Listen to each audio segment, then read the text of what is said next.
Bonjour, bonjour, bienvenue à toutes et à tous sur Cocotte TV. Aujourd'hui, nouvelle vidéo et on vous parle de ce clavier et de ses accessoires par Corsair. Et on va tout simplement essayer de créer notre propre clavier gamer. On va essayer de créer un clavier gamer type CCL.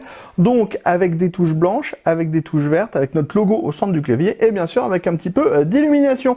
Tout ça est rendu possible grâce au K65 RGB Mini de Corsair.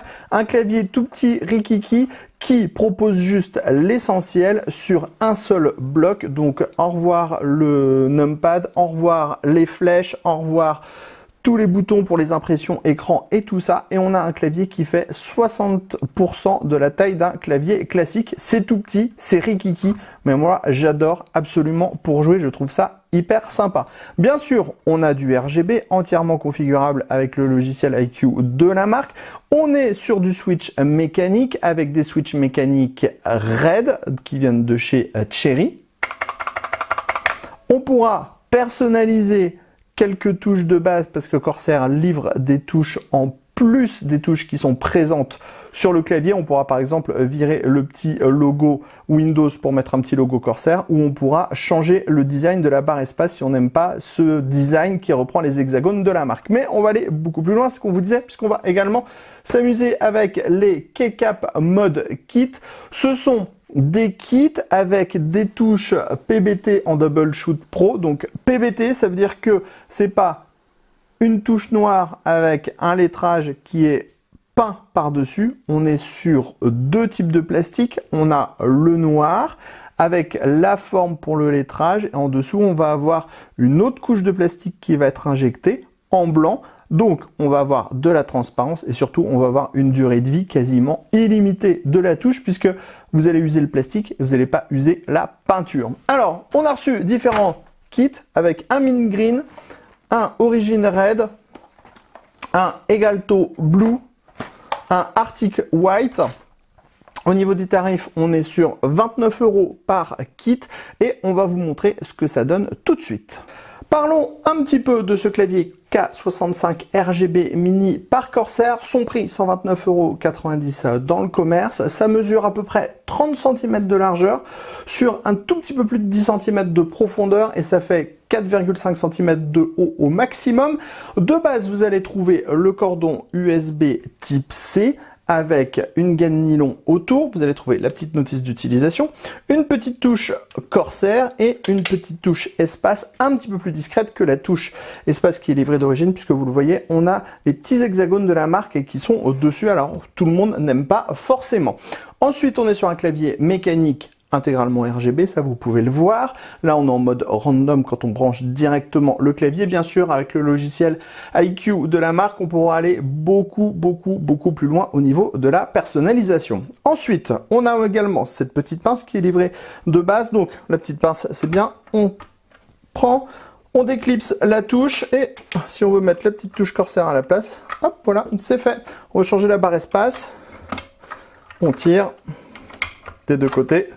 Voilà, comme ceci, on voit les switches mécaniques. Ce sont des switches MX Red. On reprend la petite barre et hop, et voilà, on a déjà un petit peu customisé notre clavier. Mais vous allez le voir, on va aller beaucoup plus loin au niveau de la customisation, puisqu'en fait, on va utiliser les Keycap Mode Kit de Corsair. Donc on en a reçu 4, du rouge, du bleu, du vert, du blanc. Et on va tout simplement essayer de créer un clavier CCL, donc un clavier Cocotland qui va être blanc, noir et vert. Pour la customisation, comme on le disait, on a donc les Keycap Mode Kit. Donc c'est une petite boîte dans laquelle on va retrouver toutes les touches disponibles pour un clavier complet. Pas pour un clavier antenne KLS ou en 60% comme le nôtre. Donc on va avoir toutes les touches, donc même avec le numpad, le page top, le supprime, tout. On va également trouver la petite pince si vous n'avez pas la petite pince de base. Donc pour pouvoir démonter les keycaps. On va également retrouver des petits anneaux. Donc les petits anneaux en silicone, ça va tout simplement permettre de les intégrer au niveau du switch pour avoir moins de bruit, moins le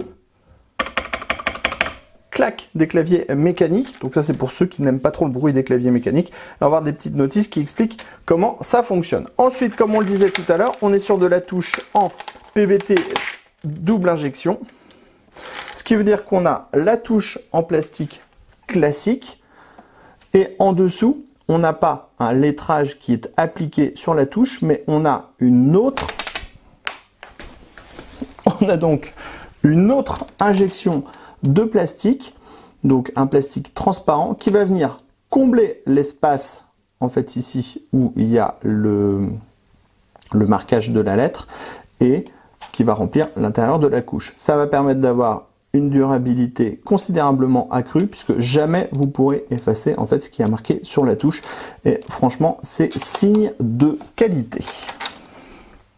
On passe donc sans plus attendre à la customisation. Alors clairement il va falloir être très organisé. Déjà vous ferez attention en ouvrant les boîtes puisqu'une fois sur deux si vous ouvrez trop fort, pling, vous allez avoir toutes les touches qui vont aller se balader sur le bureau et ça va vous énerver un peu. Et ensuite, il va falloir réfléchir au motif que vous voulez faire. Alors nous, c'est pas compliqué. On veut recréer notre logo CCL. Donc on va faire un C ici, un deuxième C comme ça ici, et on va faire un L comme ça qui va descendre. Le logo CCL, les 3 lettres sont noires. Donc pour ça, on est plutôt pas mal. Et ensuite, on va avoir autour du deuxième C, un carré en vert. Donc on va essayer de réaliser un carré en vert. Et ensuite, on va avoir que du blanc sur le reste du clavier. Alors, on vous remontre comment ça fonctionne. On va tout d'abord changer la touche échappe. Donc on prend la pince, ou la pince qui est livrée dans le kit. On tire. C'est vraiment très très simple à faire. On vous montre en même temps le petit pad si on veut mettre, si on veut avoir un peu plus de silence.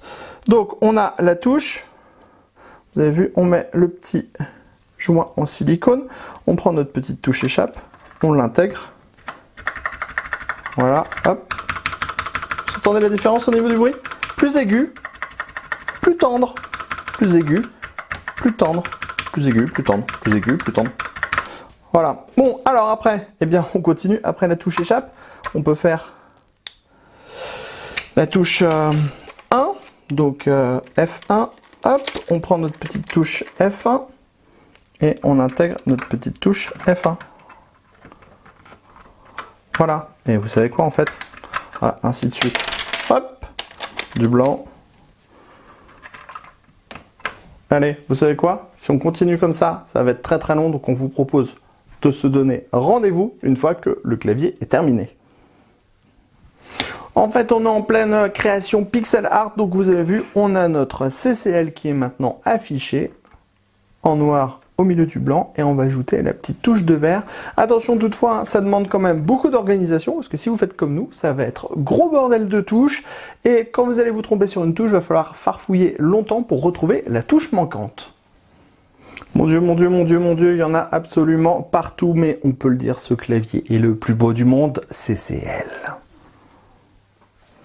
On est de retour avec notre petit clavier qui est branché et vous l'avez vu, on peut personnaliser le clavier comme on le veut. Nous, on a intégré le logo de notre site internet et on a également, vous avez vu, mis du rétroéclairage uniquement sur la partie blanche pour que la partie avec le CCL et le vert ressorte mieux. Alors pour faire ceci, c'est hyper simple. On utilise le logiciel iCue de Corsair. C'est tout simplement ici. Donc là, on est dans la gestion manuelle du logiciel. Donc si on veut par exemple rajouter une petite touche, on fait CTRL et on a notre Z qui va aussi s'éclairer en blanc. Donc c'est très simple à faire. Vous avez aussi des profils automatiques. Donc il suffit d'aller sur l'accueil. Et vous avez ce qu'on appelle des scènes. Ça va vous permettre d'avoir par exemple ici des impulsions de couleurs toutes simples, automatiques. Donc pas de gros réglages à faire.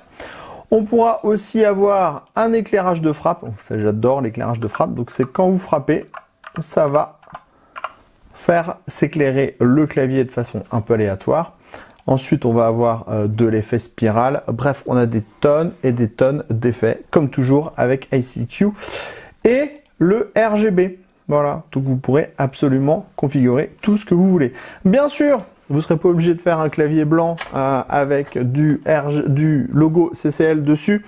pour avoir du clavier avec des touches de différentes couleurs. Par exemple, si vous faites du montage vidéo, vous pourrez changer la touche qui vous sert pour le montage vidéo.